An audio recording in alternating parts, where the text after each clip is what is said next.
እዮብ ግን የሰው ብር ከመቁጠር ወጥተህ መች ነው የራስን ብር መቁጠር የምትጀምረው?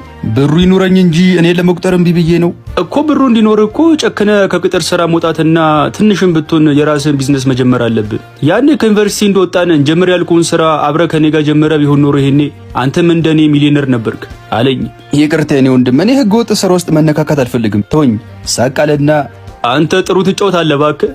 አብዛኛው ከተማ ውስጥ ያለው ሀብታም እኮ ህጋዊ ህገ ወጥ ነው። በትክክለኛ መንገድ ሰርቶ ያለፈለት 5% እንኳን አይሞላም። ምናልባት ከነዛ 5%ቶች ውስጥ ሆኖ ይሆናል፣ ማን ያውቃል? ይኸውልህ ወዳጄ፣ ወይ ካለው ተወለድ፣ ወይ ካለው ተጠጋ፣ ወይ ደግሞ ምንም ነገር ደፍሮ ለመስራትና ሀብታም ለመሆን የተዘጋጀ ደፋር ልብ ይኑርህ ነው ጨዋታው። አንተ ወይ ካለው አልተወለድክ፣ ወይ ካለው አልተጠጋ፣ ወይ ደግሞ ነገሮችን የሚጋፈጥ ደፋር ልብ የለ። ዝም ብሎ የሀብታም ብር የቆጠሩ መኖር ተመችቷል መሰለኝ። እኔ ግን የምር አሁን ምርር እያለኝ ነው። ሰዎች የተሰበሰቡበት ቦታ በሰላም እያለፍኩ ልክ እኔን ሲያዩ ቡክ ፈውት የመል እየመሰላቸው አጥፍቶ ጠፊ ሽብርተኛ ያዩ ይመስል ከአካባቢ